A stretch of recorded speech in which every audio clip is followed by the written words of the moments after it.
everybody, welcome to my channel. My name is Sharon and this is a channel that is dedicated to all things related to narcissism. I've been married to a covert narcissist for almost 20 years. I'm separated from him now, and what I do with this channel is I use my real life experiences to get information out there to people about what narcissism really is, what it looks like, what it does to you, and what it does to your family. In today's video, I'm going to discuss a very real issue that many codependent people deal with at some point in their recovery. Straight up, I'm going to state the obvious. Narcissism destroys good people.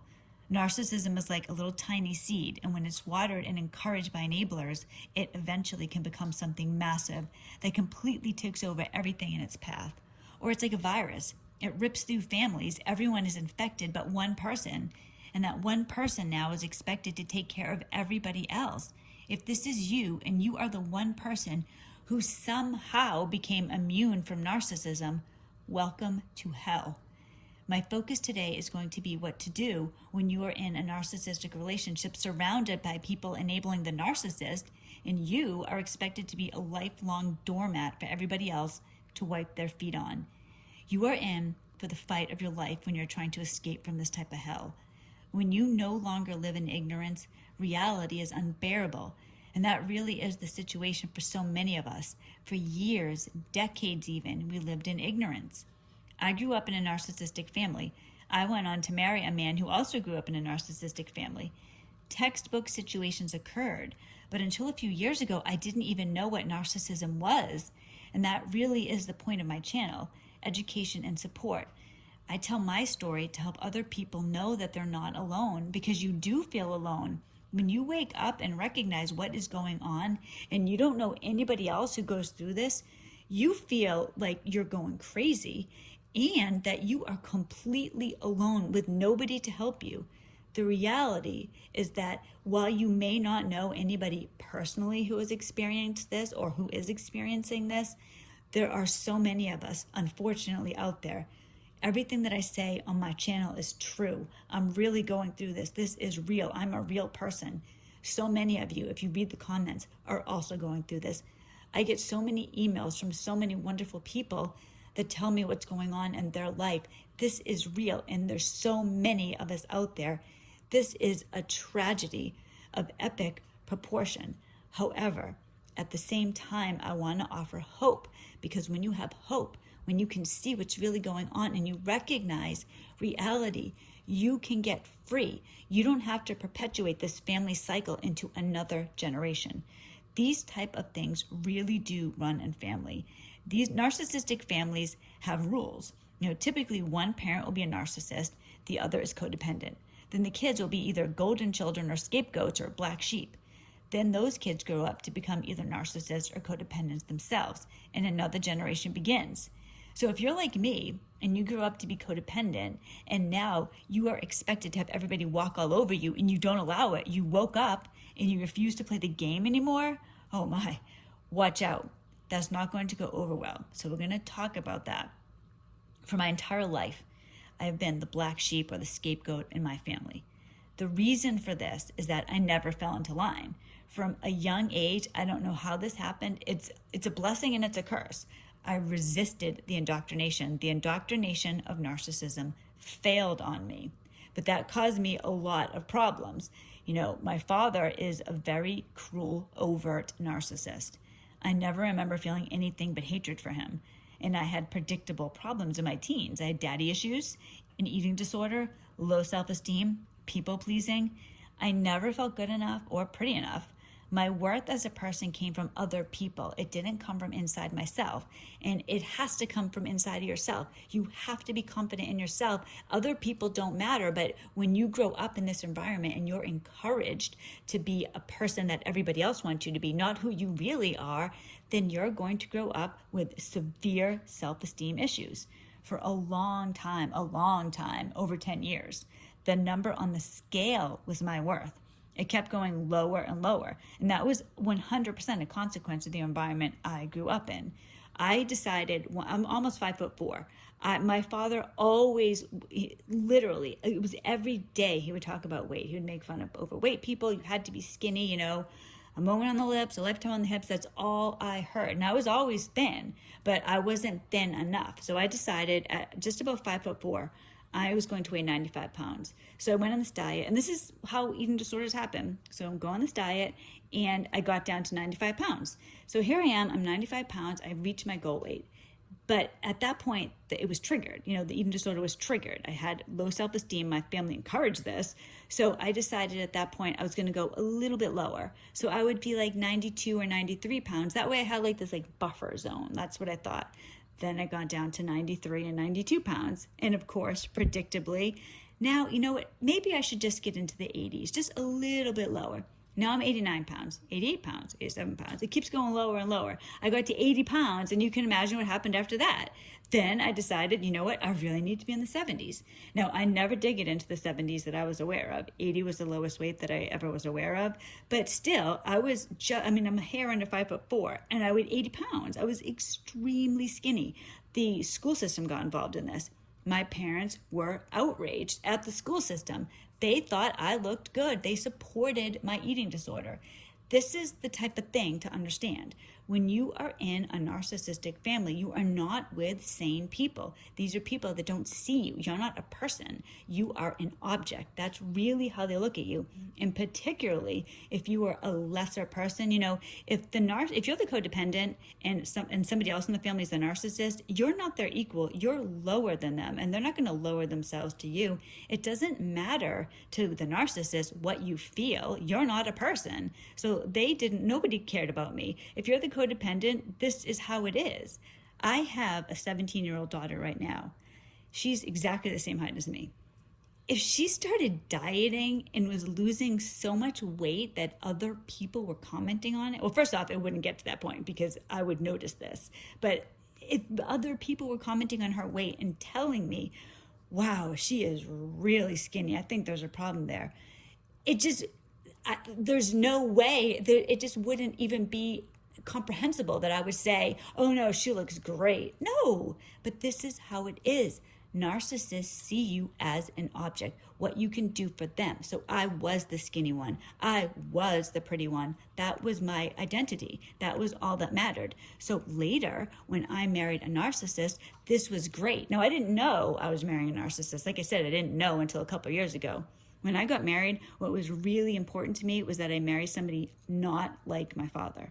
So when I met my ex, he seemed very different than my father. What I didn't realize at the time was that he is a covert narcissist. My father's an overt narcissist. So really, they're opposite sides of the same coin, but I didn't know that. He just seemed more easygoing. You know, he didn't seem as cruel. He wasn't obsessed with weight. In fact, he was overweight. So he didn't have that obsession with weight. I thought this was great. And he also was very I thought he was motivated. I should say I thought he was motivated. He told me that he bought his own home when he was 25, and he owned his own home when he was 25. That really impressed me because I was always kind of a go-getter. So I thought, wow, because when I was 25, I was trying to pay my rent every month. It was like a difficult thing for me to pay my rent every month. I was trying to go to school. I was trying to pay my rent. I was doing it all on my own. It was a struggle. So to think of somebody the same age as me owning a home, that was I was so impressed by that. I found out later that he owned the home, but his father bought it for him. You know, if my parents bought me a home or somebody bought me a car, it's not right for me to say that I did it and I'm taking credit for it and I'm letting people admire me for something that I didn't do. But that's exactly what he was doing. So he was a narcissist who was lying to me. I had no idea. So I get involved in this relationship, lying to me all the time, and I already have the predisposition to be codependent, and I'm encouraged to be codependent. This is so many of you. This is what happens. You're not in your right frame of mind. Later, when the relationship started to become unbearable, and so many bad things happened. My ex tried to get me arrested. He self-harmed himself in front of me and the kids. There was a Child Protective Service investigation on me because my ex lied and said that I beat him up.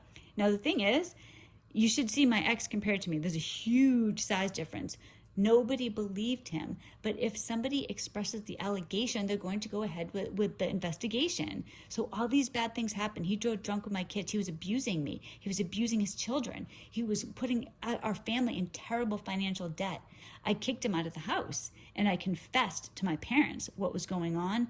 They took his side. They said to me, they were upset because here I was, and I was going out, I wasn't following what I was supposed to do as a codependent. Like I said, there are these rules in these families. So my role as a codependent was to be a doormat. It doesn't matter what he did to me. It didn't matter. I'm supposed to just let him walk all over me. That's my job. I didn't do that anymore. I recognized that there was a real problem here. I found out what codependence was. I started doing something about it, and my family didn't support me.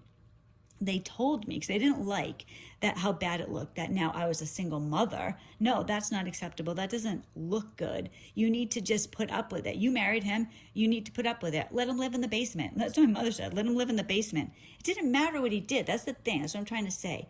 These people that are stuck in these relationships do not see things realistically. So when you recognize reality, that's what I'm trying to say in the video, you have to move away. You cannot stay in these family situations, these family dynamics. You can't keep a narcissistic family happy and also have yourself be happy. You have to choose yourself. You have to choose your children. You look at these people, look at them as almost having like a brain disorder. I can give you an example of what happened to me. I told you I had an eating disorder. So I went, when both my kids were young, instead of going to a pediatrician, I went to a family practice. So I actually had the same doctor as my kid. She saw children, adults, everyone in between. So it was my doctor as well. So when my daughter was at it was her 1-year appointment, I took her in, and the doctor starts talking to me, and she said to me, wow, you are, I think, the thinnest person at this practice. And I was, okay, it was a weird thing. She suddenly said that to me. So I would just kind of dismiss it. I didn't know what to say. I didn't want to talk about it. So I was like, oh, haha. And then she's like, no, really. She's like, why are you so thin? She's like, are you naturally thin or do you have an eating disorder? And I was like, no, I'm naturally thin. Yeah, right. So I told her that. And then she's like, how much do you weigh? I told her that I weighed 120 pounds. That's what I thought I weighed. I believed I weighed 120 pounds. I didn't know I was as thin as I was. So I told her I weighed 120 pounds, and she almost laughed in my face. She's like, I don't need to put you on a scale to know you don't weigh 120 pounds. She's like, can I weigh you? So I was like, all right. So I step on the scale. I weighed 93 pounds. I believed I weighed 120 pounds. I was almost 30 pounds lighter than I thought I was. So if you equate that to people who are in these narcissistic relationships, they see you, the codependent. They don't see you as a person. They see you the way they want to see you. They see their family the way they want their family to be. They want their family to be prestigious above everybody else, and everybody has their role. If you are the codependent, you're the lesser person. Your job is to take care of everybody else. So just like I had no concept of what I weighed, I didn't know. I thought I weighed almost 30 pounds less than I did. I had no idea. I thought I weighed 30 pounds more than I did. I had no idea. This is what happened. So look at it that way. They're out of their mind. And unless they get help themselves, they're never going to see it. They're just never going to. But once you see it, you need to make decisions that are going to benefit you. Now, over the weekend, I had a situation, and I'm going to read you a text I sent and an email that I got in response. This is a classic example of what happens in these narcissistic families. My ex doesn't live with us. He hasn't seen his own kids in 14 months. My in-laws want to visit us. They live in Florida. They want to visit us. Throughout my marriage, they have 100% support of my ex. When he was carted out of my home for abusing me and my children, they put him up in a hotel. They took his side. My kids don't want to see them. They have no relationship with them. I'm trying to fight, and I'm trying to save my children. I am in such a bad situation right now. I have so much more to do. My ex left me in a really, really bad situation. When I make these videos, I'm not with my ex anymore, but I am in a nightmare of a situation. I'm trying to raise 2 kids. I gave up my career because my ex promised me, told me that he wanted me to be home with the kids. He was going to be successful, and he was never successful. Now I lost 20 years of a career. I'm scrambling. I'm trying to make money. I'm trying to be a good mother. I'm trying to be a good person. I'm trying. I'm really trying. I'm in a situation now. My kids don't know this yet. I have to sell my house. They don't know this yet. I'm going to tell them next week. I have to sell my house. I can't afford it. I can't afford to live in this house by myself. I don't know. It's so scary. It's horrible. I am in such a bad situation. So many of you are too. So I'm not sitting here like boo-hooing myself. I'm making these videos in the middle of this. I want to encourage anybody like this. Please keep pushing forward. Please keep pushing forward. So my in-laws are not my favorite people right now. So my mother-in-law is ignoring the whole situation. She wants to come up and just see my kids for 1 hour. The kids don't want to see her. I told my kids I don't want to see them either. So nobody wants to see them. So I said this, and I'm trying to stop being codependent. So this is the text I sent my mother-in-law. For over a year, the kids and I have been forced to endure the most difficult experiences alone. I do everything with no help. I've always tried to be a good daughter-in-law, and I know I was a good wife. You have no idea what I put up with and what I was encouraged to put up with. What was best for me or the kids was never a consideration. Thanks be to God, I now have a support network of good people that surround me and the kids. I'm not keeping the kids from anybody, but the reality is that the kids have been traumatized, so I'm particularly protective of them. I'm literally all that they have. After what they've gone through, I'm not going to force them to see anybody. Only one of the kids is okay, their words, seeing you, and without me, that child doesn't want to see you. I know your loyalty is with your son. My loyalty is also with my children, except mine are innocent and vulnerable. They need me to be strong for them, and I'm not willing to let them see me disrespect myself ever again, to play pretend for an hour with people who don't really care about my well-being. I hold no ill will towards you, and I wish you well. But life is very real for me and the kids, and I don't have time or the desire to play games. The days of me making everyone else happy at my expense are over. I have real feelings, and so do the kids. We didn't ask or deserve to be put in the position we're in. That's the truth. So that was pretty clear. This is the response I got from my mother-in-law. So remember me thinking I weighed 30 pounds more than I did. Hi, Sharon. The last few years have changed all our lives, both at your home and mine. One thing that has never changed is my loyalty and love for your children. They're in our hearts every day as I look at their picture in our great room and use the keychain one of them made in 2nd grade. The last visit we had with the kids was our best. Now, that last visit, my ex was in a mental hospital, so he wasn't even there. Your son opened up. My husband so enjoyed talking with him. I miss texting with your daughter, but I just don't know how to do that anymore. I miss texting with you. That always brought me joy. My interest in you was never artificial. I enjoy you and hearing about what you do. Sometime this month, I felt called upon to read one of the days in my book. It seems the month of July is about finding contentment. What I heard was, it's not how we execute Plan A, it's how we cope with Plan B. We're both on Plan B and we'll be fine. We can't wait to see the kids and you. We'll take whatever we can get. We won't mention my son to anyone. As I said, Tuesday or Wednesday morning is best, just for an hour or so. I'm glad you have a support group, someone you can talk with and be your true self. I'm home all day. Feel free to call or text. Love, your mother-in-law. So if you see, I sent her a clear text telling her exactly how I felt. She wrote back completely in a different context, thinking that I said that we're going to see her. Now, I don't want to get too confusing in the video, but this is an example of the type of thing that you deal with. These people don't see you. They don't see you for who you are. They don't care about you. They look at you literally like an object. Like, I'm sitting on my bed making this video right now, picking up a blanket, right?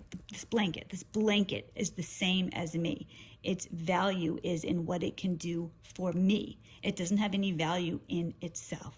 That's who you are. And I'm not saying this to be mean. I'm saying this because I want to help you. I want to help you get out of this situation as quickly as you can. I dragged things out for so long, and now I'm in the situation where I'm backed into a corner. I have agony in front of me. I'm hoping, praying that I can get out of this situation without too much calamity. I'm very worried about my children, very worried when I have to tell them that we're selling the house. They're going to be very upset. My son especially. This has been very difficult. But I can tell you, my ex isn't going to care. My in-laws don't care. My parents don't care. My family doesn't care.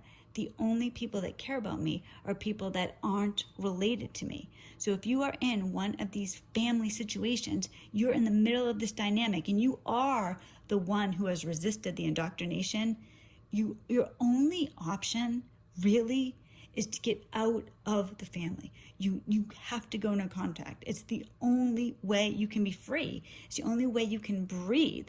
I'm in my 40s. I've given my entire existence to these people.